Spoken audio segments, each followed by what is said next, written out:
You cannot chase your goals while you're choking your chicken. I don't know how else to say that. You cannot become the man you want to be while giving some of your energy to your meat. Like, you gotta stop. For today's video, is gonna be a quickie.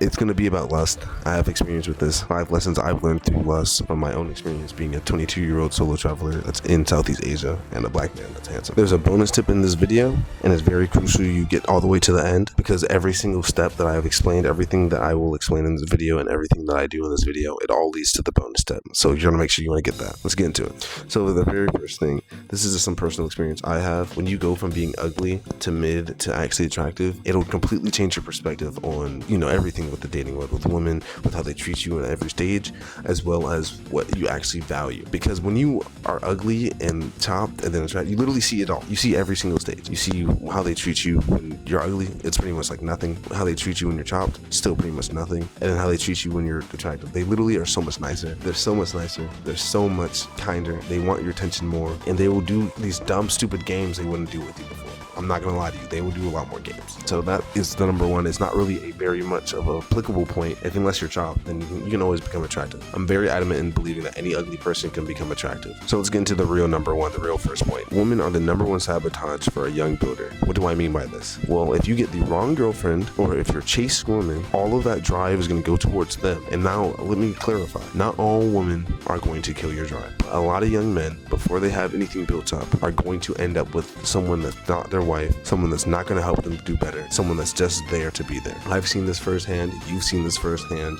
We've all seen someone either get a girlfriend, they dedicate all their time to their girlfriend, and then nothing happens at the end, and they never build or develop or anything. Or we've seen someone who's had a lot of potential date the wrong woman, and then they get depressed when it all ends, or they're just not the same anymore. This is why I think women are the number one sabotage for a young builder, because with my own personal experience, I've had so much of my momentum knocked off before in the past, messing with the wrong woman, or just messing with women in general when I shouldn't have. Number 3 is sex is cool, but it literally gives you no long-term growth. Yes, you get experience with women. Yes, you get better in the bedroom. Yes, blah, blah, blah, blah, blah. It literally doesn't build you anything. It gives you really nothing long-term. Sex is, unless it's with someone you love or actually care about, then it only really is like cheap dopamine. It's literally like stroking your shit, but with someone else. Way more intense and way more draining. So that's why I think that it's not really worth it unless you're, like I said, with someone you love, or someone who's actually uplifting you, or someone that will actually make you act better afterwards. Most of the time, dudes my age or younger are just fucking hoes just to fuck hoes.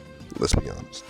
Number 4, cheap validation / attention will only push you away from your goals. This is like the equivalent of scrolling, and the equivalent of, just doing dumb things that'll give you free eats. This is like the equivalent of scrolling, looking at porn, vaping, smoking, drinking, all that stuff. With women, it is the worst. That will give you the most dopaminergic surge, because you have to remember, we have 8 brains. Since we have primal brains, that leads to way more dopamine being released when you are trying to talk to women and interact with women and pulling them, because it's in our brains to want women all the time, to want to provide for one, to want to protect for one, and to want to let them drain it. But that's just how we're programmed. So because of that, since it's literally in our programming, it gives us way more dopamine than most other sources. Because in the end, for us, our whole goal is to have a family and kids in nature. We're supposed to reproduce, we're supposed to push the species on. And so that's why when you have a woman that is giving you free attention, free validation, and you are chasing women and getting all this attention and validation, and they're not good people, like they're not high vibrational, it's pulling you actively away from your goal. Because all that time, energy, and drive can be going towards the person you want to be, going towards the goals you want to get, and going towards the transformation you're trying to achieve ultimately.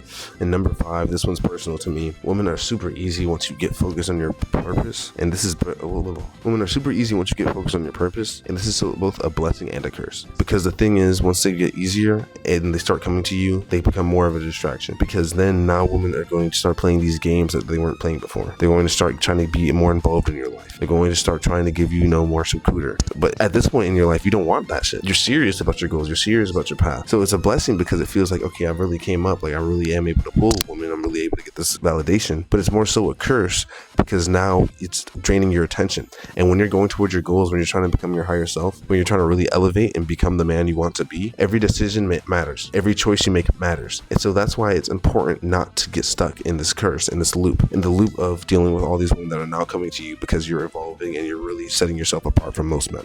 Here is the bonus tip.